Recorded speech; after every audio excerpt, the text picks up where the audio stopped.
Hey, it's Chronologically Gaming, the only channel that's perpetually retro because we're playing every video game in order of release. Where else are you going to see video games from all over the world? Welcome, ladies and gentlemen, to 1981.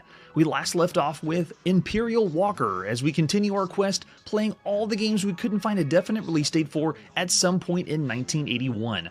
And let's press forward. What's our next game after Imperial Walker? Another TI-99 game. Right after Hunt the Wumpus from last episode, this is Indoor Soccer for the TI-99 4A home computer. Let's take a look at the front of the box.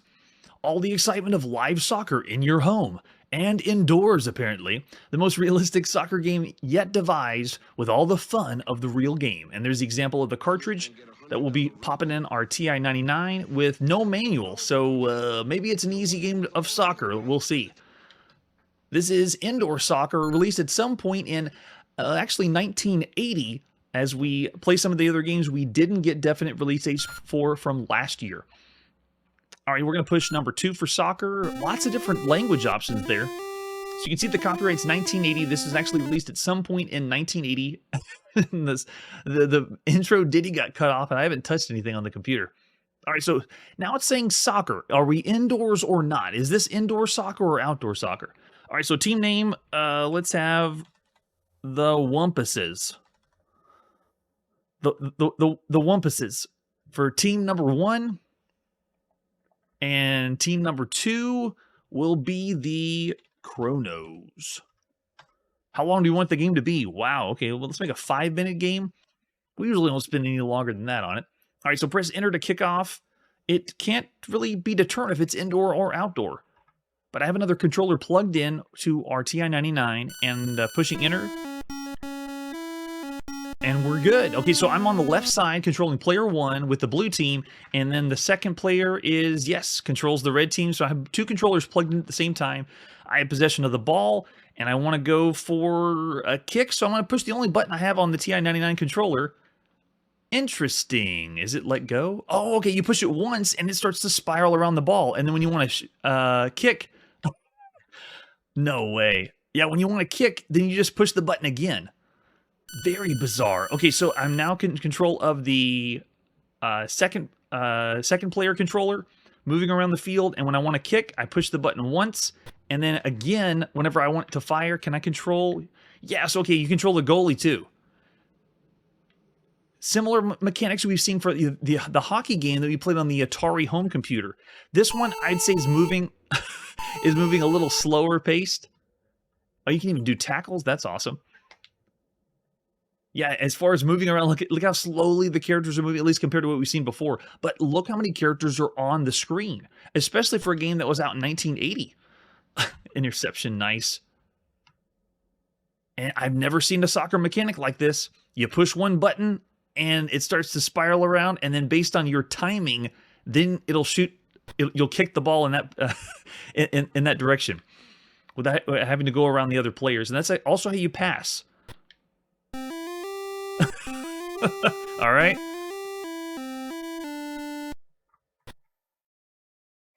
Yeah, for a 2-player game, this is a pretty good soccer game for the time. This many characters at once on the screen. And no way I'm going to make it. Yeah. Saved. What happens with the goalie? Oh, the goalie gets to kick. So you get to the same thing. Spirals around. Interesting, this decision to do that with the soccer ball. So it gives you the freedom to kick it in lots of ways, but you have to wait for the dial to go all the way around before you can kick it again. So here we go. I'm going to pass to someone else. And then let's see if I move my goalie out of the way. Oh, it won't let me. The goalie is fixed in for the player 2. Can I move inside? Let's see. Yep, nope, it fouled me for moving in. Okay. It's even following soccer rules. So this is first player now on the left side with the blue, intercepted by the red team on the right. Can we get it? And did the foul again over the line? Yeah, there's no height. It is only in one direction. So you're just deciding the direction you want the ball to go two-dimensionally. You don't get to do any lobs or kicking it high or anything like that. All right, let's see if we can kick it through.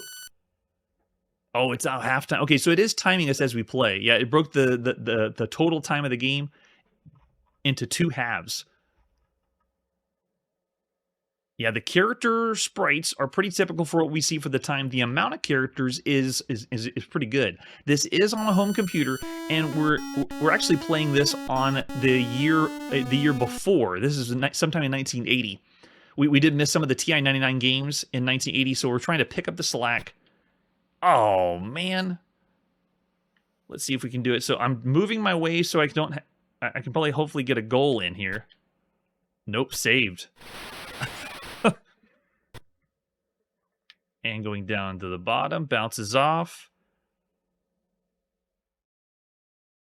Don't even think it's going to work. Yeah, you got to be able to get that timing down for right. There we go. We made the goal. All right, so that's indoor soccer. Just a quick taste of what it's trying to go for the TI-99 for the time, especially since this was technically 1980. It's very well done. Is it one of a game that'd be above average? I would say because of the slower pace and because you have a dial that moves around and you don't have control of that dial completely, I'm going to say it's just an average game for the time. Otherwise, the number of character sprites on the screen, I'd give it above average. But we're just going to go right down the middle, 3 stars, perfectly average game, or sports game, if you want to call it that too.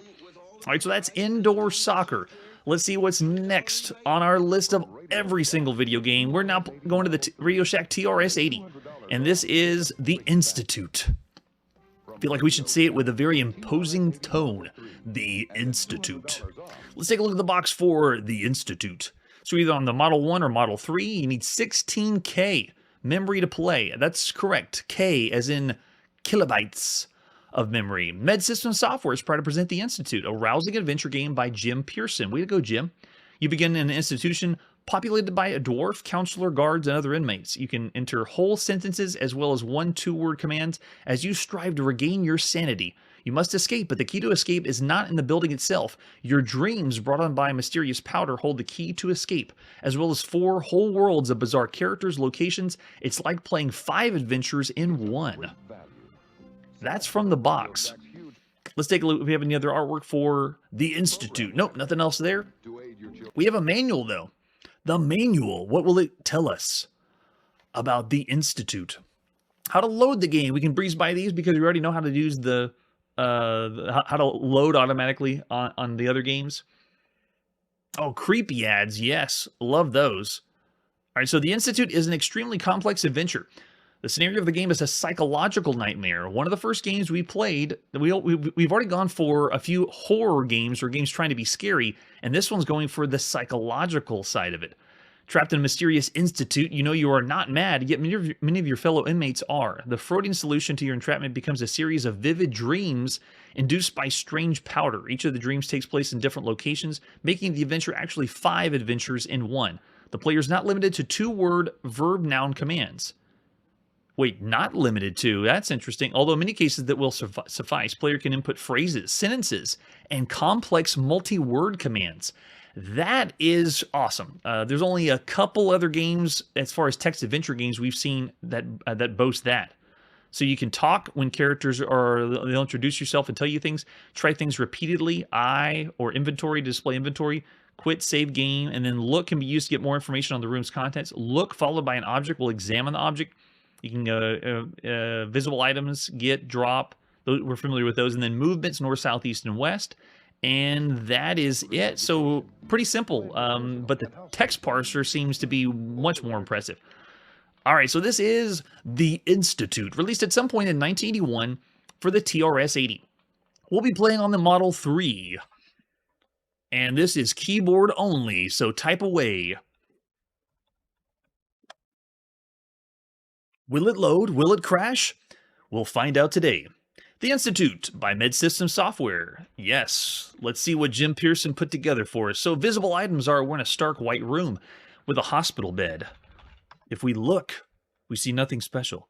Look, bed, nothing special. Look, room, nothing special. So if we're in a stark white room with a hospital bed, get bed. Can I pick that bed up? It's not visible by move bed.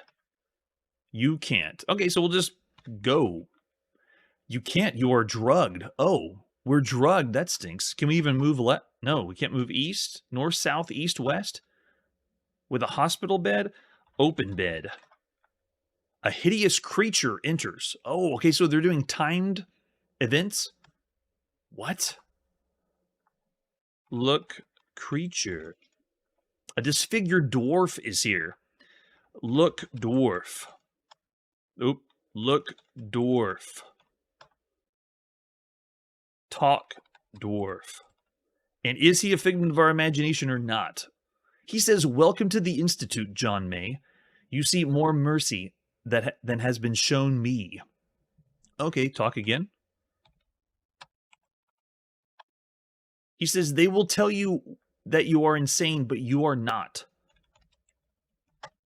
He says, you may suffer tortures, but don't give up. Escape. No way. Okay, so very first game we've played that incorporates the horror element, but also giving you some psychological twist to the story.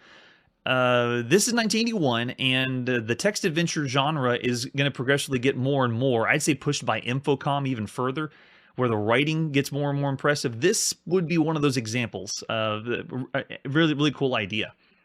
Make a short joke. All right, so may suffer tortures, but don't give it. Let's talk again. The dwarf leaves. Oh, he's gone. Okay. Are we still drugged? Can we move now? Okay, we can. We're out of there. So we're in the hall, and let's go east again. You can't go that way. Look, what's the hall look like? A mirror is north, so let's go north. Oh, look, mirror. Boy, are you ugly. Okay, we'll try to go north. No, go south. South. Okay, we have a south, and there's a door. Open door. The door is locked. And we don't have a key for it, so we'll keep going south. Okay, you can't go that way. You're in a small green office. Look, office. An evil-looking man sits at a desk. Talk to the man. He says, hello, John. I'm your counselor. How are you dealing with your insanity? Talk man. He says society must be protected from you, John, and you must be protected from yourself. Okay, I'm intrigued. I would want to keep playing just to see what in the world happens. It's that usual trope of amnesia, like you don't know who you are, but you're playing as someone else that's supposed to be not insane in an institution where they claim you're insane. That's awesome. All right, so do it again. Talk man. He says, John, our conversation is over. Is he gone now? Look, man. Look, man. Oh, he's still at the desk. Can we talk to him? Whoa. And they flickered the screen. That's sweet. You're sprayed with mace and thrown into the hall. What? Oh, yeah, let's go south again. Can't go that way. Go east. West. Large wardroom full of patients now. Okay, look. Patients. The patients wander about moaning and crying. Talk patients. An old man talks of the gods of Mars. I wish we had that command on the DOS where you can just repeat the same thing over and over again. If I'm going to do several things at once. Hey, welcome, Jeff Quest. We're playing The Institute, where you are not insane, but everyone says you are. A woman stares at you and cries. Talk patience. So this is one of the first times, too, we played a text adventure game where you can say the same thing and get different responses back. Everyone starts howling. Dude, so cool. Okay, so first time we ever played a video game that had psychological elements to it and had a creepy horror theme. I love it. I would continue to play for all the text adventure games we played to this point. It's doing something, a few things we haven't seen before. The other thing that's impressive is the text parser. It's larger than we've seen where we can do. I was typing in like we're playing a online systems game, the 2 words, but you can do more than that. You can do sentences. So for all the games we played up to this point, that is definitely an above average game. It's not one of the best games you could play of every single video game, but it's still really good. I want to go 4 stars for The Institute, because I want to keep playing. Oh, we have a 4.5 thrown on the chat. Nice. Yeah, so it depends on your flavor, if you're into text adventure games or not, but it's definitely above average, definitely a better adventure game than all the other ones we've seen so far. All right, so that's The Institute. Really cool. Let's see what's next after The Institute. All right, next we're going to Germany and other parts of Europe. This is the VC4000. The home console down there in the bottom left corner uses the keypad before the keypad was super popular. Not really like it started the trend or anything. So this is Intelligence 4. We started with Intelligence 1, 2, 3, and now it's Intelligence 4. We haven't had a whole lot of luck with the Intelligence series on the VC4000. Let's take a look at the box for Intelligence 4. I believe this one is Othello or Reversi. Kind of a bad picture of the box. But if you look at the cartridge, it is a classic cartridge you plug into your console. It's fantastic. We love cartridges around here. All right, let's pop in and play Attack or Intelligence 4 Attack for the VC4000, released at some point in 1981. There it is. Okay, so it's very similar to the Atari home console. You have a select button, game option button, and then you have a start button. And on the console, if you push start, it should begin the game, and it does. There we go. So you can see it's Othello or Reversi, whatever you would want to call it. And I'm using the joystick on the Interton VC4000, moves my piece around. I can place pieces and play Othello or Reversi, essentially. So for this kind of game or a board game, it's what you see is what you get. If you're familiar with the board game, it'd be fun to play, and it works. So that's pretty much it. We'll play. So for all the intelligence games, that one actually is pretty good. The other ones we played have like been mind bender games, not something super interesting. So for this one, I'm going to say it is it's around the average range for everything else you'd see at the time. 2.5 stars because it's if you want to play Reversi or Othello, it's good enough. So 2.5 stars for Intelligence 4 Attack. Attack sounds like it's going to be an action game, but nope. All right, let's move on to our next game. Where are we going next?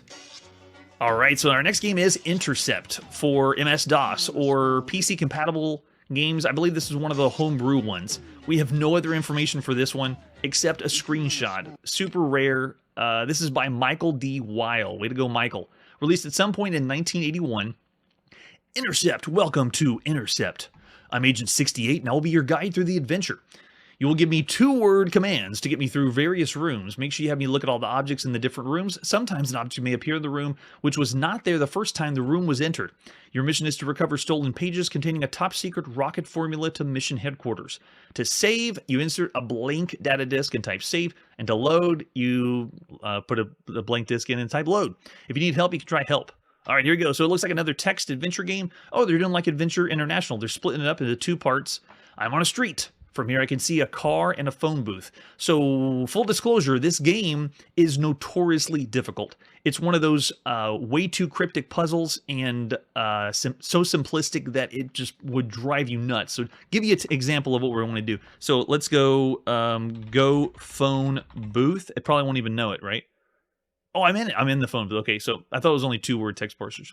I'm in a phone booth, so I can see a strange suit and a phone. So, get suit. Okay, got it. And use phone? You don't know use? Oh, man, I see it's already started. You don't know the verb use? After the Institute, I don't feel much like a spy in this game. So objects exits are south, and then I have no obvious exits here. So I can't go... Yeah, on the street, you just have the phone booth and a car. What about go car? Okay, now we're in the car. We have the shift and glove compartment. Open glove compartment. Open glove. Okay, we did it. We can see a flashlight, so get flashlight. And, okay, so it's working for the most part, at least right now. Yeah, maybe try dial phone. Let's give that a shot. So obvious exits are nowhere. Leave car. Go door. Yeah, if I'm in the car and I don't, it doesn't tell me how to leave the car. Exit car. Go car. Oh, go shift. Turn shift. It doesn't understand use, and it doesn't understand the other ones. Oh, man. So a rough text adventure game. I'm already familiar with this being a rough text adventure game. But Intercept is one of those text adventure games that looks like a standard one, but it's not really programmed the best. So for all the games we played at this point, it is bad. It's one of those bad ones. I'm going to say of all the games we played up to this point, it's for sure in the bad range. I'm even going to say 1.5 stars. Now, we played text adventure games and lots of adventure games on the show, but we're mostly showcasing them, playing a little bit. If we play longer, we'd get a better sense of how the scope of the adventure game is, the writing, the style, how the text parser works and so forth, and the puzzles. Well, whenever we play these games, I look ahead of time to see what kind of adventure games these are. So whenever we rate them, it's going to be based on as if we played them longer. Intercept, really not worth your time. So with 1.5 stars, let's press forward and see what our next game is. Yes, call your mom while you play Intercept. All right, so next we're going to the Apple II, and this is International Grand Prix. Let's take a look at International Grand Prix, starting with the box. Now, the box we're looking at here is the Muse software box. This one has kind of an interesting history. Well, most of these games have interesting histories, but this one was first programmed by a different company, and it must have been really good because Muse picked it up fast. So this is the more recent, if you want to call it recent, still in 1981, a box for International Grand Prix. Really nice front of the box there. It looks like they're making it international with all the flags. If we flip it over on the back, it's another exciting program from Muse Software.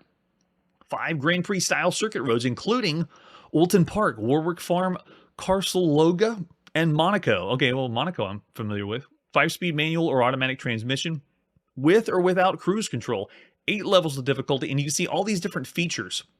The game has Christmas tree controlled start, switch for silent operation, 198 miles per hour. You have controlled skids, blue post, best lap races, fully. Look, they're just throwing in all that stuff. This is for the Apple II with 48K. Lots of memory needed to play this one with 13 or 16 sector disc. And it also controls with the Apple paddle controls. So take a look at the artwork for this. This originally was released by Riverbank Software, by Richard Orban, who's apparently the author of 3 Mile Island. And then after they picked it up, then Muse Software did all in the same year. So whatever Richard did, he must have done something right. And then we see the back of the box for same idea, special features and additional features. They're pointing everything out. Same thing, 48K, depending on if it's Riverbank or Muse. And then, we got operating instructions. So right past the title or the front of the box, this is the flap you see on the inside. The object of the game is to run a road race and a Grand Prix type circuit for a minimum lap or minimum race time for the number of laps selected. 5 race circuits are provided with 4 modeled after the actual named circuits. The car will crash if it passes a post on the wrong side, penalizing time and 1 gallon of fuel. So you're supposed to stay inside the posts, maybe like Night Driver. And then how do you run the program? We got that part. So keyboard controls looks like escape, return, space is cruise control. Q is the crash sound effects, M is motor sound effects, and then is there shifting? Paddles work well, manual transmission. Okay, so the button allows you to shift gears up and down on your paddle, and I believe that's it. So we got 2 different discs. The original came on Riverbank Software, International Grand Prix, and there's when Muse picked it up, International Grand Prix, all in the same year. Fascinating. Oh yeah, it looks like Night Driver. All right, let's pop in and play some International Grand Prix, released at some point in 1981. Another really difficult one to pin down if someone programmed it on a smaller publisher and it got picked up by someone else. If only we knew when Muse released this one, then we could have had a definite release date. All right, so here we go. It's Riverbank Software, International Grand Prix by Richard Orban. So the copy we have is the first one. As far as I know, they're identical, whether it's Muse or Riverbank. All right, so what do we want to do? We want to push escape and play. All right, so we can use the paddle to decide where we want to go. And you can see as I move the paddle, moving, there we go. We can move the paddle and select different courses. Monaco, Warwick, Riverbank, GP circuit. So we'll stay in the US and hit the button on our paddle controller. How many laps do we want? So I can do this all in the controller. Kind of rare for an Apple II game. Most of the time we still have to use stuff on the keyboard. So it's kind of cool, like it's an arcade game on our Apple II. How many laps do we want? We'll just do 1 for right now. There we go. And then how much fuel do we want? If you look down at the bottom, that's the fuel gauge. I can move that around, and I want max fuel. What difficulty do we want? 0's most skid, 7's zero's no skid, 7's most skid. We'll do 4. All right, we're in. It's lighting up, yes, and we're on. It is. It's Night Driver, what we saw in the 70s, or it's also another form of the game was 280 Zap. from this. It's a first-person driving game we're playing on our Apple II.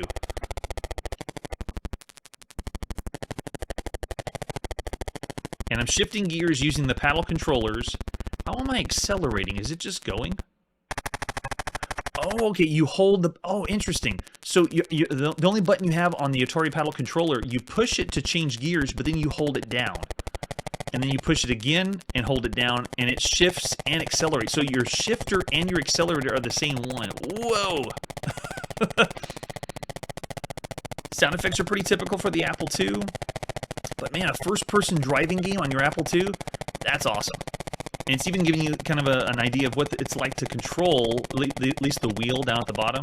But we don't have anything like a rear view mirror or a map. They didn't tell us anything ahead of time. Let's see if we can go fourth gear. I don't know how to shift down. I think I just have to let off the gas. Uh-oh, here we go. Apologize if anyone is sensitive to flashing lights. Man, we might have a lot of crashes. This is awesome. The first-person view is very new still. We've seen just a few games, you know, from the 70s, and we're in 81 now, and this is still awesome to be able to play a game that you can pretend like you're in a car, driving the car, and to do it at home, it's awesome. Oh man, it's tricky. Oh man. And excellent choice using the paddle controller. So I have fine-tuned controls. I can kind of very nuanced drive the car. It does require so much concentration though. I was expecting to hear some skidding like we did in the arcade before we do the crash sound. I didn't really hear anything that big about it, but this looks like we're doing fairly well for the most part. Only on third gear. Let's crank it to fourth.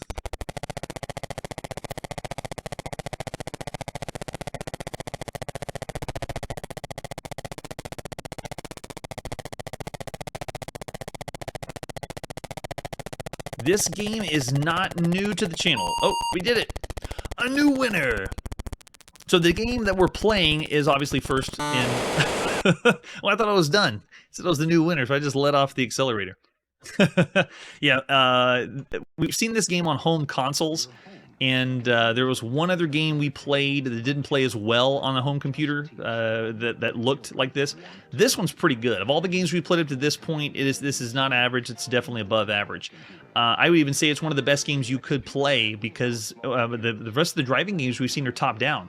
To have a first-person driving game you could play at home is incredible. It's not the best of the best game you could play, but I'm still going to say 4.5 stars. Thinking of all the other games we played up to this point, International Grand Prix is up there. All right, so that was the latest driving game that you could play on your home computer. Let's see what's next after that. Oh yeah, here we go. Now, let's go to New Zealand, playing the very obscure Aamber Pegasus. This is Invaders from Space. And for artwork, we really don't have much. Just the box, which I believe is just an EEPROM inside, or a microchip, a chip that you put in your system. And that's it we have for artwork. Because, oh yeah, that's right. We do have a fan chip that someone made as if it was the real thing, but it's not. It's just something homebrew. All right, let's pop in and play Invaders from Space on the Aamber Pegasus. We're going to New Zealand at some point in 1981. Invaders from Space. I wonder what it is. Maybe it's Space Invaders. It's got to be, right? Here we go. Press G to go. We're going. All right, we're in. It's Space Invaders, definitely. Now, the problem is, if you've ever seen the Aamber Pegasus keyboard, it is not what you expect. It is very, very different. Spacebar does not fire. Enter does not fire.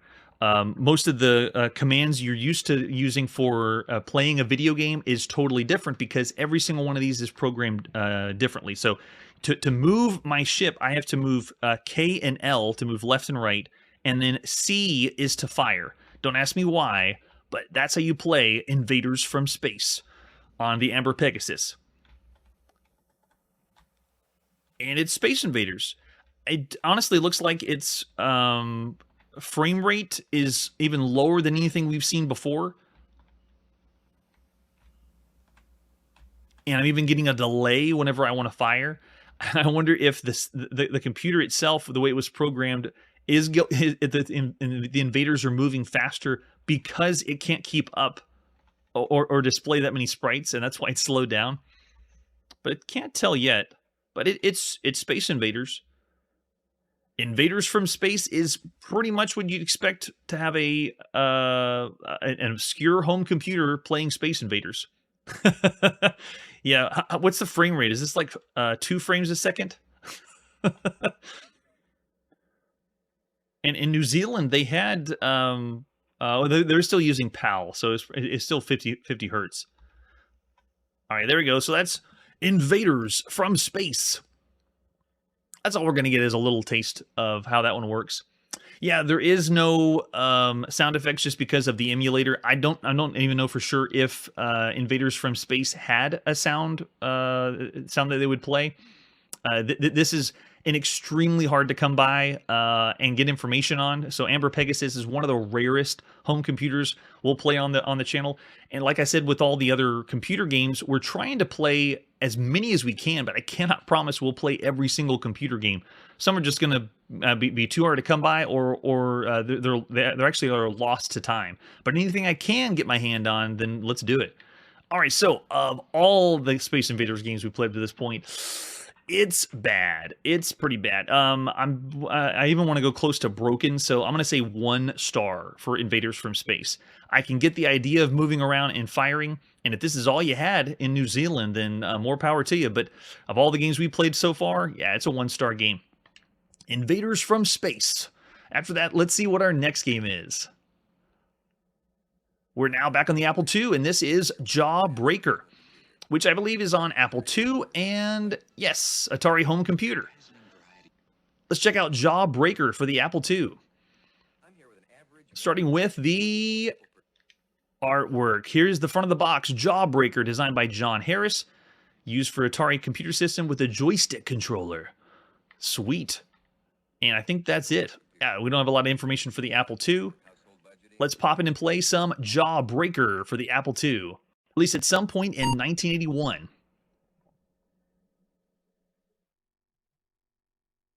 Oh, curious. Oh, this is, yes. This one is actually really hard to come by. Okay, so front of the box must have been something different, because this is Olaf Lubeck, a renowned programmer for online systems, works with Ken and Roberta Williams. So Olaf is making us a Pac-Man clone. And Jawbreaker is one of the most confusing games because this year there's Jawbreaker on the Apple II and Jawbreaker on the Atari home computer. And they're totally different than the Jawbreaker that's on Atari 2600. It's a different game. But whenever you check out next year, there's Jawbreaker 2 that comes out. That's a totally different game. It's not a Pac-Man clone. And it's called Jawbreaker 1 whenever you boot up the game, even though the box says Jawbreaker 2. So it's one of the most confusing games that I had to collect for the show. Here we go. So what do we want to play with, keyboard or joystick? Let's go joystick. We got it plugged in. We're ready. Yes. Okay, so it starts off with an attract mode. I'm not in control right now. It's just playing like an arcade game. And yeah, it's a Pac-Man clone with candy and a mouth eating everything, I guess. All right, let's push spacebar, and then we should be in. It loads. Yeah, here we go. So I am in. I'm a set of teeth crawling around the maze and picking up candy is what I'm guessing, because we can see a candy cane and a sucker on the side. But it's using the Atari joystick. The first thing I'm noticing after we played Ghost Hunters, which is the best of the best game you could play at the time, look at the artificial intelligence. Look what the other enemies are doing, and I'm able to just hang out here in the corner. They're not really doing anything. All right, here I go. Picked up one. Let's go. There we go. I don't know. After Ghost Hunter, all the Pac-Man clones are going to be based off of that now. And we've already had lots that we played.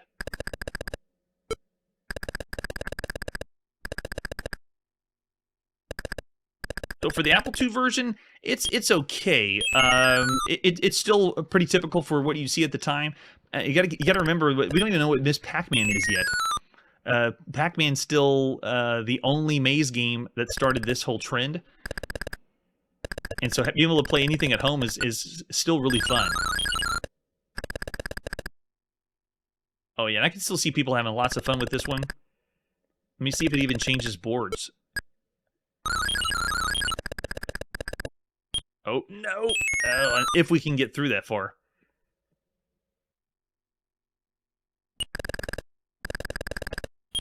And looks like, no, we're back on attract mode, right? Yeah, so we got to go back to the beginning. Make it from there. And look how many dots are on the screen. There's so much you need to collect.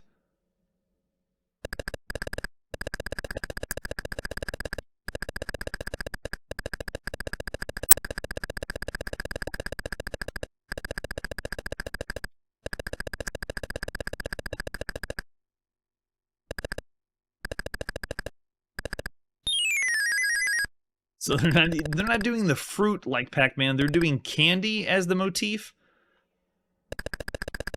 of what you pick up. So it plays pretty well, but after playing Ghost Hunter for the Atari home computer, it's not even close.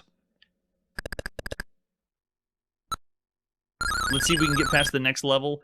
And after you kill one ghost, they return back to the center.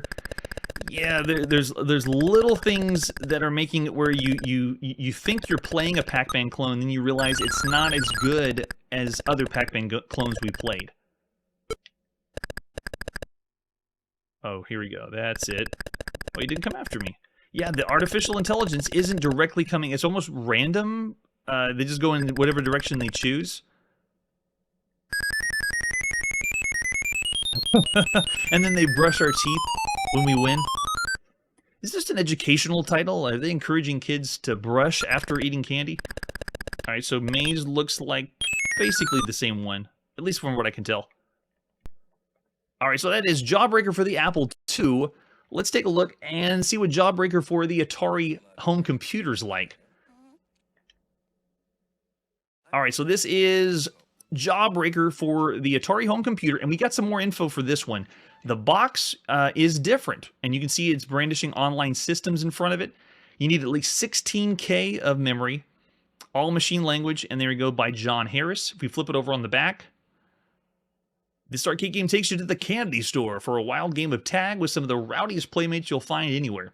If you can eat all the sweets, the bratty kids will stop bothering you, and after a quick stop and brushing of the teeth, it's off to the store where another day of sweets and tag.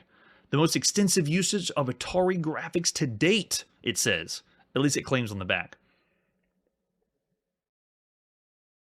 Yeah, I'm reading the chat. Yeah, this one, I heard about it whenever I started to study online systems or Sierra. And this is one of their arcade-style games. Really cool that they branched out in that because it began with adventure games. And they did a lot more. All right, so we have other artwork for Jawbreaker. This one was re-released. And you can see it has the moniker Sierra Vision at the bottom. So this is the Atari version. Now here it says John Harris, and the Atari version was by Chuckles, who was working with Richard Garriott, or did a lot of work with Richard Garriott. And so there's two different boxes. The one that the very first one is this one by Online Systems. And then they have the second one. Yeah, it's the exact same game, but just done in a different brand. And then we have the advertising flyer by Online Systems at the time. Moosk Attack, Crossfire, Jawbreaker, Mission 0, 2, High Res Adventure 4, Next Step, which majority of these we've seen. I think Moosk Attack is released next year. And that is... Oh, there we go. And we also have two different discs. The original Jawbreaker by John Harris, and then when they released it as Sierra Online. We're right there on the edge. See the copyright? It's 1981. Sierra Online gets used more right in between 81 and 82 is when, but we're still seeing games with online systems. By 82, everything should be Sierra. All right, so let's take a look at the manual. That's right, we got a manual. Well, all it is the inside flap. So front of the box and then inside flap, how to boot the game up, how to play Jawbreaker. They're going to use pictures for us. Okay. Your player is this thing. Guide the mouth through the maze, eating that and running from the happy faces. If you eat that instead of that, they call them wife savers. The face will turn into a frowny for a short period of time. Then you can eat the frowny, but if you do, the frowny will eat and turn back into a happy face. That is the most confusing manual I've ever seen. Can you believe this? This is all done giving you pictures to explain the game. Maybe it is an educational title for children. The Wife Savers are 10 points. The Wife Savers? That's amazing. All right, so any other versions? Yeah, lots of different versions that were here for the Atari home computer. We're going to play the first one that came out in 1981. So you can see John Harris and Chuck Bucci, which I can't pronounce his name, apologies, but he's Chuckles. It's John and Chuck. Way to go, guys. All right, we're popping in and playing Jawbreaker.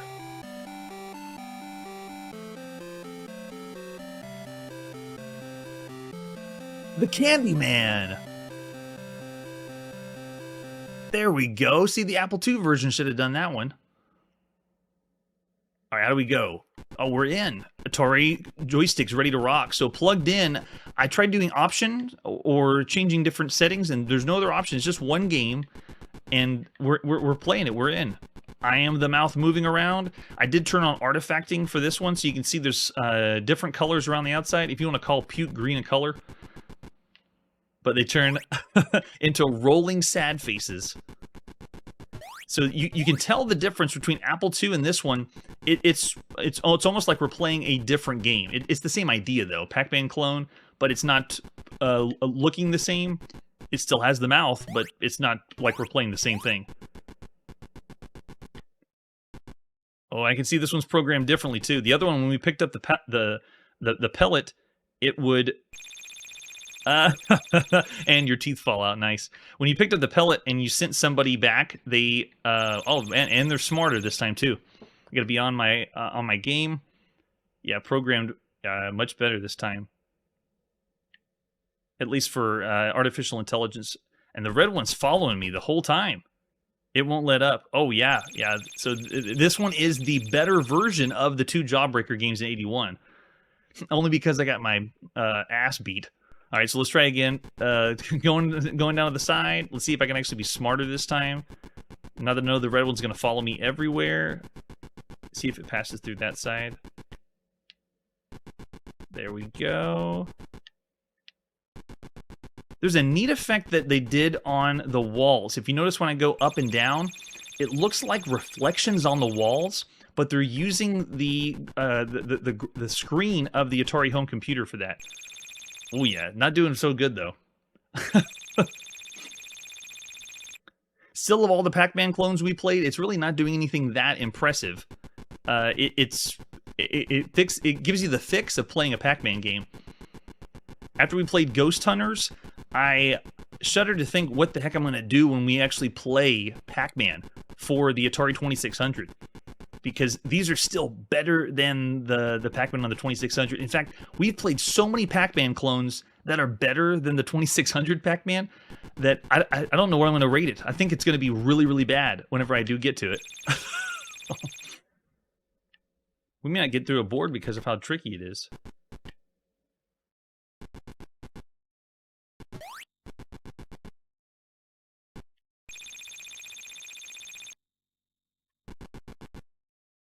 If you were really familiar with Pac-Man, it would give you the feeling that you're playing a Pac-Man-ish game, but it still is not exactly Pac-Man, or not. It doesn't feel the same as Pac-Man.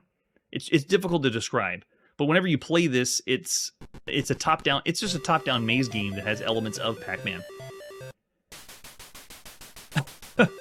There we go. The toothbrush comes in.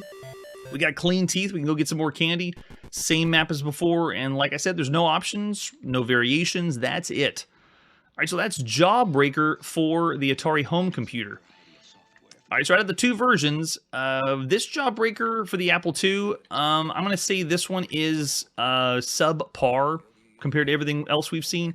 It's still about average. It's still a good game you could play, but I'm going to say 2.5 stars for this one. But for the Atari, I'll say that one is 3 stars of all the games we played up to this point. Yeah, so it's average, still typical maze game that you want to play, and fun to play for the Atari home computer. All right, so with that, let's see what our next game is after Jawbreaker. Here we go. This is Jelly Monsters for the VIC-20. Let's check out Jelly Monsters and see what's up. Starting with the astronomically bad, and I mean astronomically bad front of the box. Look at this. We every now and then we've hinted on front of the boxes and talked about front of the boxes, but we usually don't have something so bad that I have to bring this to everyone's attention. What is going on in this? Is this a piece of bubblegum smoking a joint while a vampire's chasing him? This makes no sense. Is this supposed to... How is someone going to buy the product if this is the front of the box? It makes no sense. And even the gumball looks like a real person. It doesn't look comical. It's like someone... It's like a fever dream is what you're looking at. I mean, look at this. And there's this green vampire in the background. Maybe that's what it was. You had to take some drugs to fully appreciate the front of the box. So Jelly Monsters... It has another interesting story. This game is on cartridge because it was originally programmed by HAL Laboratory for the VIC-20 in Japan. And whenever they had the rights to it, they tried to get it to be released as Pac-Man, but they lost. There was a lawsuit involved. So whenever this came out in Europe, they changed the name to Jelly Monsters. So the one we're going to be playing is the European version. What I don't know for sure, though, is if they changed the name to Jelly Monsters in Japan before Europe got it, or once it came to Europe, then they changed the name to Jelly Monsters. Yeah, maybe that's what it is. Lots of interpretation for it, possibly while you're on drugs. All right, so we have a few different versions. We're going to play it on the cartridge. Let's pop it and play some Jelly Monsters, released in some point in 1981. So there you go, developed by HAL Laboratory. Here we go. I don't know what's going to happen. Oh, I do know what's going to happen. Okay, so we can do those controls or joystick. We got our joystick plugged in. Push P to start. Whoa! That sounds a lot like Pac-Man. No way. So, hey, Jelly Monsters. Uh-oh, oh, no, wait, uh-oh, no. It's not looking good. Hold on. Technical difficulties. Jelly Monsters, man, we must have been on too much drugs while we were playing the game. Let's try a different version. I don't know what was going on. So, another try at Jelly Monsters, released at some point in 1981. Okay, so we're getting a little screen real estate cut off here, but... Listen to that. That's one of the first times at home you could hear, and even the sound effects of Pac-Man grabbing the dots. Wow. And this is on the VIC-20. That's really impressive. Yeah, sound effects are spot on. This is one of the first times, because of all the Pac-Man clones we played, we haven't heard the actual Pac-Man theme at home yet. I think this is the first time we've heard Pac-Man at home, the sound and the sound effects. It's doing it. Jelly Monsters has it spot on, and to do it on a VIC-20 is awesome. Yeah, it sounds like Pac-Man in the arcade. Well done. We have a lot of flicker with the ghosts, but I'm still amazed that this is on the VIC-20. Wow. They even have the fruit you pick up. Okay, I want to know who bought Jelly Monsters and knew it was a Pac-Man style game, or a Pac-Man clone game. After the front of the box, I don't know what you'd expect.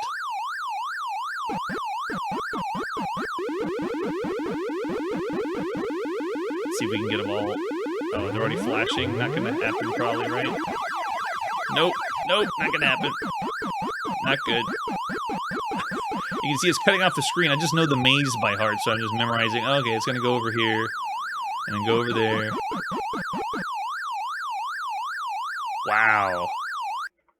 Okay, that's pretty cool. Of all the games we've played so far, it is really freaky that we haven't heard the Pac-Man theme or those sound effects at home yet. And the first place we're going to hear them is Jelly Monsters for the VIC-20. Didn't even realize it. Yes, that was so much like Pac-Man. They did an exceptional job. So I don't know for sure how long the Pac-Man named VIC-20 game was available. But for Jelly Monsters, of all the games we played up to this point, that's incredible. It's playing Pac-Man at home. So for everything we played up to this point, I'm gonna say 4 stars. It's also impressive. It's on the VIC-20. It looks the part, sounds the part. It's awesome. Okay, so that's Jelly Monsters. Pleasantly surprised. Maybe the front of the box is the reason I'm not getting it any higher than that, because this would be a game. This should be one of the best games you could play at home. But I don't know why I don't want to give it higher up, because maybe it's the front of the box. I'm not sure. But Jelly Monsters is still an excellent video game for the time. All right, and with that, let's see what our next game is. Here we go. It is the latest on your Philips Videopac. This is Jumping Acrobats. So we're going to Europe. Oh, we're staying in Europe because we're in the UK playing Jelly Monsters. Why not? Let's take a look at the box for Jumping Acrobats. All the different languages on the left side. It looks like we're getting another clowns or circus game we can play at home. Very bizarre. Looks like the guy's about to get stepped on by someone else on the front of the box. And then there's our cartridge. This is Videopac 33. Looks like we push 0 to begin the game and play Jumping Acrobats. We have a manual. No way. Oh, okay. It's the homebrew manual. So this is the European version of P.T. Barnum's Acrobats for the Odyssey 2, which I don't believe we've seen yet because it hasn't been released yet. I think Jumping Acrobats is first in Europe. So for playing the game, you push 0 on your membrane keyboard for the Philips Videopac, and then move the joystick around left and right. And then it shows you the score, how to play single-player, 2-player game. Look at the variations compared to what we've seen with Atari. All that's changing is like how many shields, if the balloons move or not. It's claiming they have lots of variations, but they're really not impressive. Sorry, Philips Videopac. You're not the best console in town. Well, for Europe, you're actually pretty good. All right, so other versions, we have an alternate version in Europe. Let's go to Europe and play the latest Philips Videopac.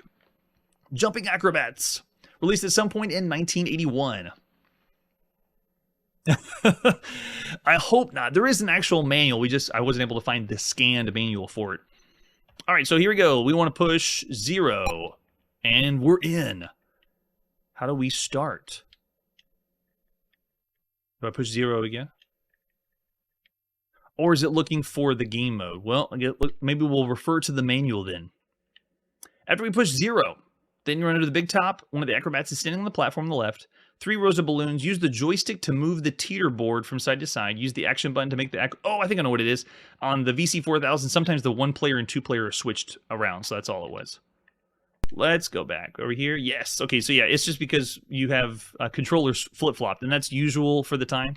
All right, so here we go. I'm now controlling the acrobat, and then as I push the button, he slowly inches forward. Yeah, there we go. Classic game, clowns. Oh, that's so cool. He flies at the screen. Okay, that's awesome. That also almost makes me think of the like mode 7 of the Ninja Turtles game where they fly at the screen in front. That's a nice touch.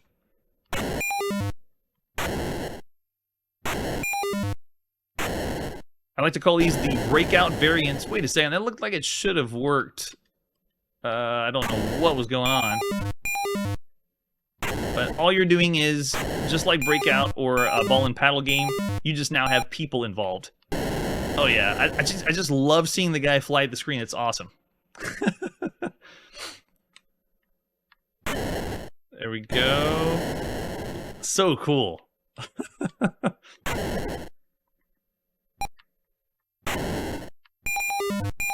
This is yet another clone of games we've seen before, so it's not doing anything new. What? See, I don't know what I did wrong there. I thought I should have been able to bounce him back. Let's see what's going on. Okay, it worked that time. Got it. What? Okay, maybe it has to land exactly on the right side of the platform, or otherwise it won't work. Come on, let's go.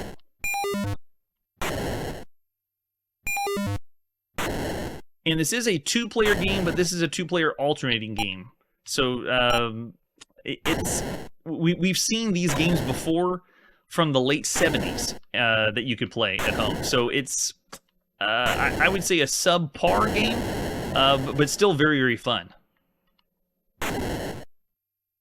Especially if you want to play something similar to Breakout, but you get to bounce around someone else on the screen. We have a lot of clones and copies of games, and when we started the channel back in the 70s, they were all fresh and new in the arcades. What? I don't know. I think something's up with the hit detection on this one. That looked like it should have been it. What? Yeah, it's a little finicky, I guess. Oh, you mean this is supposed to have voice module in it? Oh, so yeah, the Philips Videopac does have a voice module. You mean as he flies at the screen, he's supposed to yell something like, ah! Oh, is that game over? Darn, game over.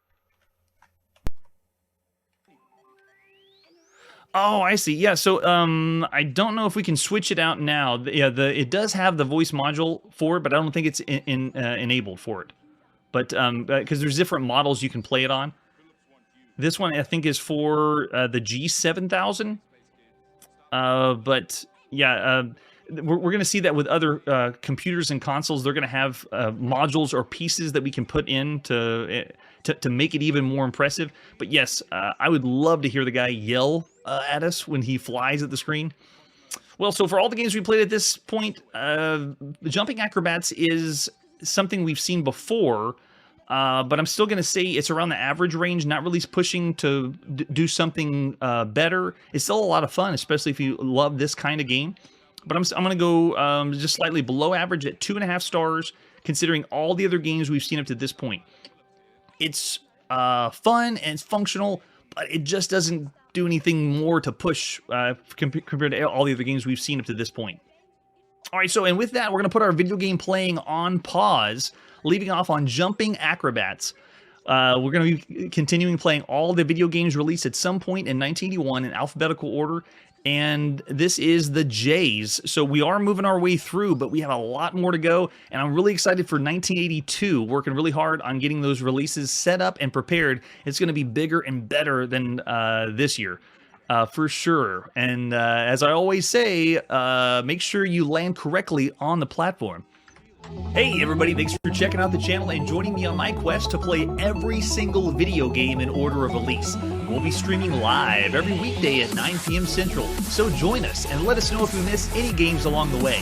This video would not be possible without RetroArch and Launchbox. Please tell your friends there's some crazy guy out there trying to play every single video game. You can always check out Chronologically Gaming on YouTube, Twitter, Instagram. Chronologically Gaming is the name to look for. We will catch you next time.